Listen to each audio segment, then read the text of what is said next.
Hey, what's up, good guys? So this video is going to be for my new players and how to play the game, basically. We're going to be covering basic mechanics such as dashing, M1s, moves, awakenings, some settings that you guys should be using, blocking, and I'll also add in some cool combos at the end of the video. Alright, so moving on to the first section, dashing. You have three variations of dashes. You have your front dash, side dash, and backwards dashes. Front dash and backwards dash share the same cooldown, so if you use one, you can't use the other for a certain period of time. Side dashes have a different cooldown from the front and backwards dashes. They're much shorter in comparison to how far you go, but most people choose side dashes to initiate combos because you're more likely to get punished with front dashes than side dashes. Front dashes allow you to combo extend after hitting someone, backwards do not. Side dashes also do not let you combo extend, but you can hit someone while you're side dashing to initiate a combo starter. Dashes are the basic mobility of this game, and if you want to win your fights, then you're going to have to be really good at dashing, because dashing equals wins. And the last part of this section is evasive. Whenever you are ragdolled, you can escape combos by using an evasive. If you want to take advantage of evasives, then you'll want to bait it out before using your full combos so you don't waste any of your moves. A good bait is an up tilt, because people usually waste evasives out of habit. Next is M1s. So M1s are basically just your punches, and you get 4 M1s every time you start a M1 combo. Your final M1 is your deciding factor on one of the 3 possible outcomes. When you do 4 regular M1s, you will be able to hit your opponent away. This does not bypass block at all. If you're Metal Bat, you will down slam. When you do 3 regular M1s, jump, then M1 again, you will down slam your opponent into the ground. This bypasses block, by the way. And then when you do 4 M1s, but you're holding jump during the M1 duration, you can up tilt your opponent into the sky. This also does not bypass block. So moving on to moves. This is a pretty long category, but every character gets 8 moves. You get 4 in base and 4 in awakening. For this video, I'll be talking about Saitama because he was the first character that's selected by default upon joining the game for the first time. First move is Normal Punch. It is Saitama's only ranged move in the base, and it is both blockable and unblockable. If you're far away from someone using the move, it'll be blockable, but if it's point blank, it will not be blockable, and it will also do extra damage. If someone is also ragdolled, they will not be able to be hit by the strong variation. There's an exception to this, but I will not be going over it in this video because that's a little bit technical.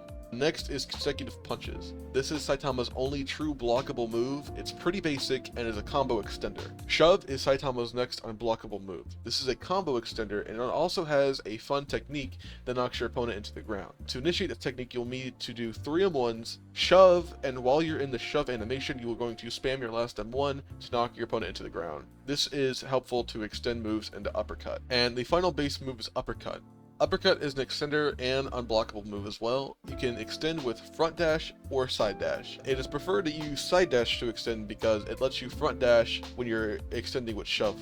Next is awakening. Each character has a red bar that fills up when you do damage or if you use a finisher. Finishers happen when you kill someone using a move, basically. Saitama's bar fills up the fastest, and pressing G activates awakening and will play a little animation. Other characters do damage when they awaken. When you're in ult form, your bar will slowly deplete, and when it empties completely or you die, you'll lose awakening and have to farm for it again. Saitama is the only character with infinite awakening. First move is Death Counter. It's pretty simple. You can counter every move except Saitama's ult moves, Final Hunt on Garo's ult awakening, and Speed Blitz drop kick on Genov's. Death Counter will kill a person who does damage to you and will put you back to full HP. Table Flip is Saitama's next move. It's a large AoE move that can kill or make players 1 HP. It deploys a gust of wind, and anyone who gets hit by it will get flung and slowed. Serious Punch is the third move in Awakening and has the biggest AoE out of all the moves. It will send people flying when they get hit, and it has a wind up before a gust of wind appears, and again, anyone who gets caught in the wind will die, unless the move doesn't hit them, because it sends them somewhere else, I guess. The last move is Omni. Omni, if used on a person close enough, will play a cutscene that kills the player. If you miss Omni, then you can be punished immediately, so it's best not to waste it. If you don't hit the person close to you, they'll just be flung into the air if they get hit by it. By the way, Saitama is the only character so far where every move is a one-time use move, so once you use that move in Awakening, then your Awakening goes bye-bye. Next is blocking. Blocking is basically instant. You will hold the F key or press the key that corresponds to blocking on your device. You can hold block, and the only way to pass block is by hitting someone on their back. Block doesn't cover you all around, so that's the only way to hit people. You can also use an unblockable move to bypass block. Next, I'm going to go over some settings I use and what you should be using. Auto activate by default is turned on. I don't use it because it's preference. I feel you can do more combos like way easier and better when you don't have this feature. So go by preference, basically, whatever you want. Fast mode I have on because my PC will kill itself if it's off, basically. That's why it's on. Finally, here's some combos for Saitama.